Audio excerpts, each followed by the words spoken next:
Hello friends, in this video I'm going to tell you how to add full width container in Elementor, right? As you can see, I am into my WordPress website and here I'm editing a web page of my website using Elementor, right? And in the middle of the screen there is a plus icon which we can use to add a section, right? So I've clicked on it and here it is asking me about the layout, right? Whether I want flexbox or grid, right?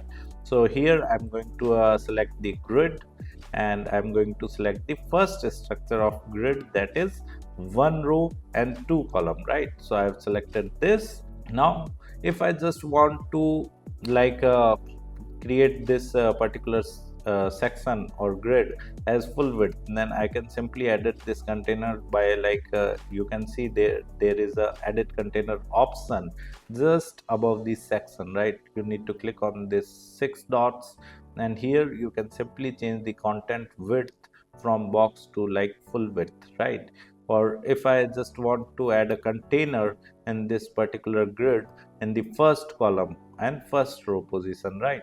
So I can simply add a container by clicking on the add element button given above the top black header line, right? So I've clicked on add element and here in the widgets I can simply search for container, and if I drag and drop this container in the first row first column position of this section, then as you can see the container have been added, right? And to edit this container we can simply click on the gray icon showing in the top left corner of this container, right?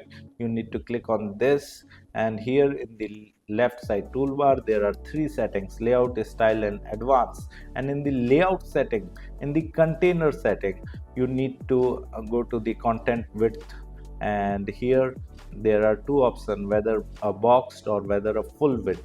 So I want full width, so you can simply select the full width. So this is how you can add a full width container in Elementor. Apart from it, if you want to learn more about Elementor, then I have added my blog link in video description. You can simply visit my blog and read articles related to Elementor with video tutorials. And if you are interested in learning digital marketing in detail, then also I have added my website link in video description. You can simply visit my website, explore our digital marketing course, and you can purchase the course directly from there. Thank you so much. If you want to learn digital marketing for free, then subscribe Digital Bikana YouTube channel right now.